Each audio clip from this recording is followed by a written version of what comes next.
अश्वत्थामा का जीवन और उत्तरा के गर्भ की कहानी। अश्वत्थामा और उत्तरा के गर्भ की कहानी महाभारत के महाकाव्य का एक महत्वपूर्ण हिस्सा है। यह कहानी कौरवों और पांडवों के बीच हुए महान युद्ध के अंतर्गत घटित होती है। अश्वत्थामा की कथा हमें कर्तव्य, क्रोध और मानवता के संघर्ष के बारे में गहराई से समझने का अवसर देती है, जबकि उत्तरा के गर्भ की घटना धर्म, आशा और भगवान कृष्ण की कृपा का प्रतीक है। आइए इस कहानी को विस्तार से समझते हैं।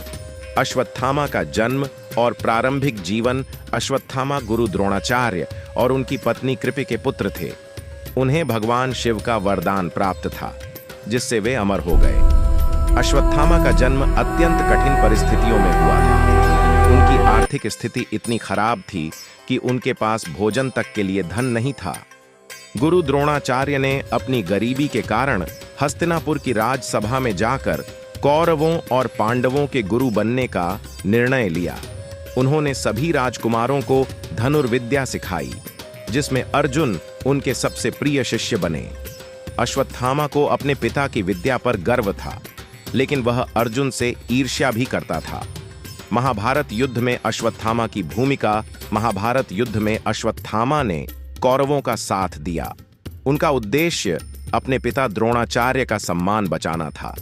युद्ध के दौरान द्रोणाचार्य की मृत्यु ने अश्वत्थामा के जीवन को हमेशा के लिए बदल दिया।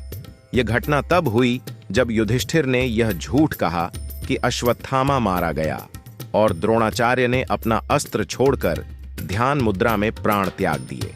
द्रोणाचार्य की मृत्यु के बाद अश्वत्थामा क्रोध और प्रतिशोध की भावना से भर गए। उन्होंने पांडवों और उनकी सेना से बदला लेने की ठान ली। उत्तरा का गर्भ और अश्वत्थामा का अंतिम पाप।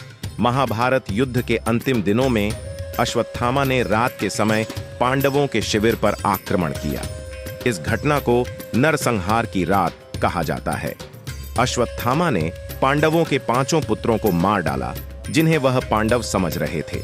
इस गलती ने उनके पापों को और बढ़ा दिया। इसके बाद अश्वत्थामा ने ब्रह्मास्त्र का प्रयोग किया।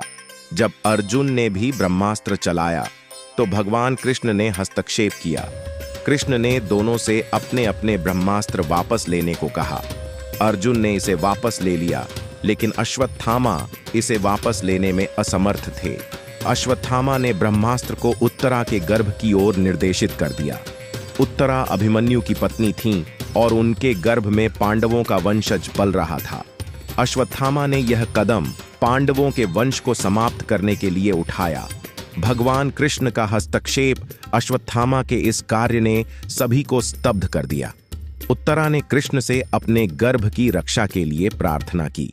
भगवान कृष्ण ने अपनी दिव्य शक्ति से उत्तरा के गर्भ की रक्षा की। उन्होंने ब्रह्मास्त्र के प्रभाव को निष्क्रिय कर दिया और उत्तरा के गर्भ में पल रहे बालक को पुनर्जीवित किया। यह बालक परीक्षित था, जो बाद में कुरुवंश का राजा बना।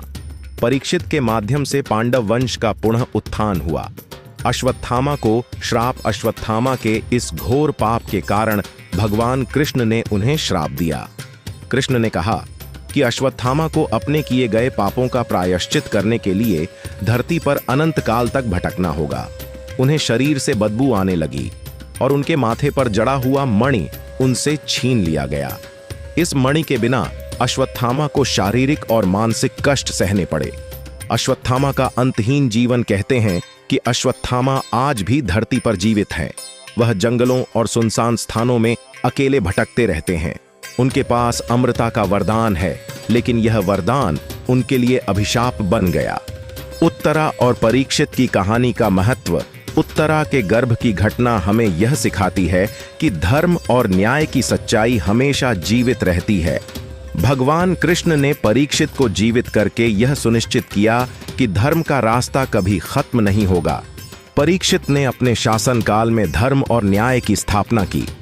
निष्कर्ष, अश्वत्थामा और उत्तरा के गर्भ की कहानी महाभारत का ऐसा अध्याय है जो हमें सिखाता है कि क्रोध और प्रतिशोध का मार्ग विनाश की ओर ले जाता है, जबकि धर्म और मानवता की राह अंततः विजय प्राप्त करती है।